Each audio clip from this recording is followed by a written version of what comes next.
The Candelaria Massacre was a tragic and heartbreaking event.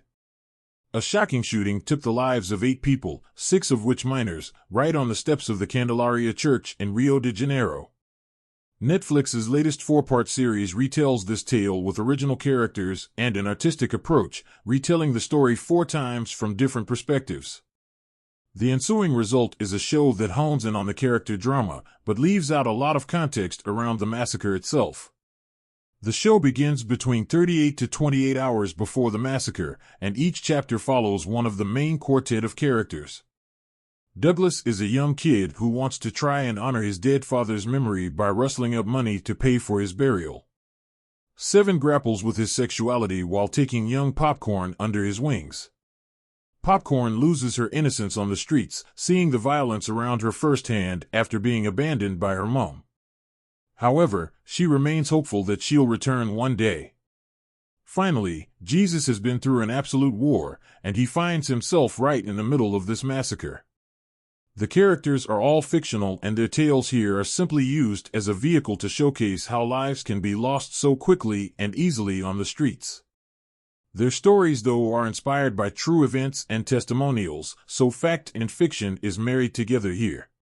The series also paints a rather sympathetic picture of these 4, with flashbacks peppered in each episode helping to give context over how each of them ended up on the church steps at the Candelaria.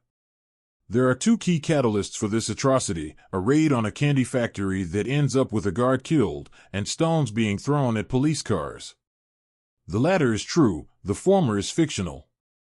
While Children of the Church Steps is a compelling and important watch, it's also frustratingly narrow in its perspective. We don't see the aftermath of what happened to the murderers, although we are told in white text, while the lack of characters outside the prism of the homeless makes this frustratingly narrow in its storytelling. We really don't get a feel for the proper root cause and mood of the people in Rio as a whole at the time this took place. The idea of retelling the events through the eyes of 4 different characters is a bold and creative choice, and when it works really well. However, I can't help but feel this would have been a lot stronger as a 6 or 7-part series, with episodes sprinkled in between these testimonials from the children, this time from the perspective of the militiamen responsible for the shootings. This would have helped give an antagonistic face to the threat here, along with a more broad perspective of the murders, because honestly, there's nothing in this that leads you to understand who was responsible until after the show has finished. With all that being said, though, there's enough in Children of the Church Steps to enjoy.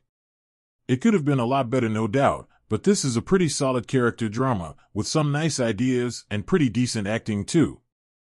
If you're okay going into this knowing this is solely a character drama and not a faithful retelling of the massacre at large, you should find enough to enjoy.